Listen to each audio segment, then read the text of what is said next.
Print and electronic media మిత్రులందరికీ నమస్కారాలు. ముఖ్యంగా ఎమ్మెల్సీ ఎన్నికలకు సంబంధించి నోటిఫికేషన్ ఈరోజే రిలీజ్ చేయడం, షెడ్యూల్ రిలీజ్ చేయడం, రెండు రాష్ట్ర యూటీఎఫ్ మరియు టీపీటీఎఫ్ రాష్ట్ర కమిటీలు రెండు నిర్ణయం తీసుకొని కాన్స్టిట్యున్సీలలో అటు వరంగల్ కాన్స్టిట్యున్సీకి సంబంధించి సిట్టింగ్ ఎమ్మెల్సీగా ఉన్నటువంటి అలుగుబెల్లి నర్సారెడ్డి గారికి టీపీటీఎఫ్ అక్కడ మద్దతు తెలియజేస్తూ, అదేవిధంగా కరీంనగర్ నుంచి కాన్స్టిట్యున్సీ నుంచి టీపీటీఎఫ్ అభ్యర్థిగా ఉన్నటువంటి వై అశోక్ కుమార్ గారికి యూటీఎఫ్ మద్దతు తెలియజేయాలని రెండు రాష్ట్ర కమిటీల యొక్క నిర్ణయం చేయడం జరిగింది.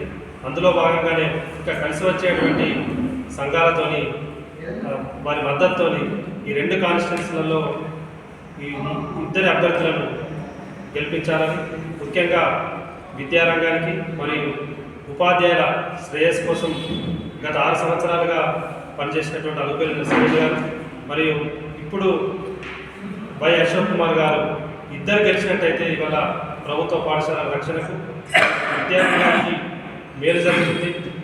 ఇప్పుడు బరిలో ఉన్నటువంటి అభ్యర్థుల చరిత్ర చూసినట్టయితే కార్పొరేట్ రంగం నుంచి వ్యక్తులు, రియల్ ఎస్టేట్ వ్యాపారులు ఇవాళ ఉపాధ్యాయుల యొక్క ఆత్మగౌరవాన్ని డబ్బులతో కొనాలని వస్తున్నటువంటి సందర్భం ఉంది. తప్పకుండా మనం వాటిని ఎదుర్కొని ఈ ఉమ్మడి అభ్యర్థులు ఇద్దరిని మంచి మెజార్టీతో గెలిపించాలని, ఈ అభ్యర్థులకు ఉపాధ్యాయ వర్గం నుంచి సంపూర్ణ సహకారం అందించాలని మీ అందరి ద్వారా ఉపాధ్యాయ వర్గానికి తెలియజేస్తుంది.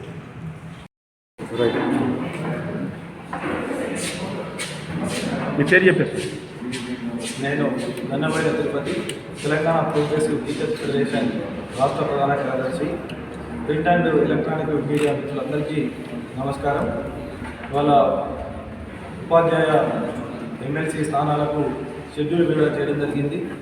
టీపీటీఎఫ్, యూటీఎఫ్ సంఘాలుగా తెలంగాణ రాష్ట్రంలో ఉన్నటువంటి ఉపాధ్యాయ అధ్యాపక మిత్రులందరికీ కూడా కోరుతా ఉన్నాం, ఆలోచించాలి.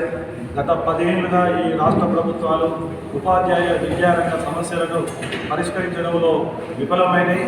వాళ్ళ గతంలో ఉమ్మడి ఆంధ్రప్రదేశ్లో ఉన్నటువంటి సమస్యలకు భిన్నంగా అనేక సమస్యలు ఇవాళ తెలంగాణ రాష్ట్రంలో కూడా ఉపాధ్యాయులకు మిగిలిపోయి ఉన్నాయి.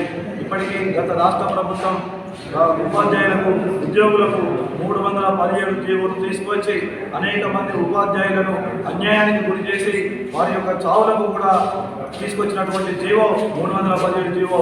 ఇక్కడ ఉన్నటువంటి సంఘాలు 317 జీవోలో నష్టపోయినటువంటి ఉపాధ్యాయులకు న్యాయం చేయాలని గత 3 సంవత్సరాలుగా అనేక పర్యాయాలుగా అనేక ఉద్యమాల ఫలితంగానే వాళ్ళ స్పౌజులకు, అదేవిధంగా మ్యూచువల్ ద్వారా కొంతమంది ఉపాధ్యాయులకు న్యాయం చేసేటువంటి ఒక ప్రయత్నం జరిగింది. అయినప్పటికీ ఇంకా స్థానికత కోల్పోయినటువంటి వేలాది మంది ఉపాధ్యాయులు వివిధ జిల్లాలలో పగిపోతూ ఉన్నారు. అలాంటి ఉపాధ్యాయులకు కూడా న్యాయం చేయాల్సినటువంటి అవసరం ఈ రాష్ట్ర ప్రభుత్వాల మీద ఉంది. ఇవాళ కాంట్రిబ్యూటరీ పెన్షన్ విధానం ప్రధానంగా రాష్ట్ర మరియు కేంద్ర ప్రభుత్వాలు దుందుగానే ఉండి ఉపాధ్యాయ ఉద్యోగులను వంచేటువంటి పద్ధతిలో ప్రకటన చేస్తూ ఉన్నాయి. ఇవాళ యూపీఎస్ కానీ సిపిఎస్ కానీ ఏది కూడా మన ఓపీఎస్కు ప్రత్యామ్నాయం కాదు. ఓల్డ్ పెన్షన్ స్కీమ్ ద్వారా మాత్రమే ఉద్యోగులకు, ఉపాధ్యాయులకు న్యాయం జరుగుతుంది. వాళ్ళ ఓపీఎస్ విధానం కోసం టీపీటీఎఫ్, యూటీఎఫ్లు కట్టుబడి పనిచేస్తూ ఉన్నాయి. వాళ్ళ ఉపాధ్యాయులు ఆలోచించాలి. వాళ్ళ ఉపాధ్యాయ ఉద్యమాలలో 3 దశాబ్దాలుగా పైబడి పనిచేసినటువంటి ఉపాధ్యాయ నాయకులను ఈ ఎమ్మెల్సీ ఎన్నికలలో ఎన్నుకొని చట్టసభల్లోకి పంపితే ఉపాధ్యాయ విద్యారంగం సమస్యలు పరిష్కారం అవుతాయా? లేకపోతే వాళ్ళ పెట్టుబడిదారులుగా వస్తున్నటువంటి, రియల్ ఎస్టేట్ వ్యాపారులుగా వస్తున్నటువంటి, ప్రైవేటు యాజమాన్యాల నుండి వస్తున్నటువంటి వారిని వాళ్ళ ఎమ్మెల్సీగా గెలుచుకోవడం ద్వారా, గెలిపించుకోవడం ద్వారా వాళ్ళ సమస్యలు పరిష్కారం అవుతాయా? ఉపాధ్యాయులు ఆలోచించాలి. వాళ్ళ కాంట్రాక్టు వ్యవస్థ రద్దు కావాలన్నా, సిబిఎస్ విధానం రద్దు కావాలన్నా, మోడల్ స్కూల్ ఉపాధ్యాయుల యొక్క సమస్యలు పరిష్కారం కావాలన్నా ఒక ఉద్యమ స్ఫూర్తితో పనిచేసేటువంటి టీపీటీఎఫ్, యూటీఎఫ్ బలపరిచినటువంటి అభ్యర్థులను గెలిపించుకోవాల్సినటువంటి బాధ్యత ఇవాళ ఉపాధ్యాయులుగా మన మీద ఉంది. తప్పనిసరిగా గెలిపించినట్లయితే ఉపాధ్యాయ విద్యారంగ సమస్యల కోసం నిలబడి ఖచ్చితంగా ఒక నికార్సైనటువంటి ఉపాధ్యాయ ఉద్యమ నేతలుగా వాళ్ళ వై అశోక్ కుమార్ గారు, అలుగుబెల్లి నర్సారెడ్డి గారు పనిచేసేటువంటి పరిస్థితి ఉంది.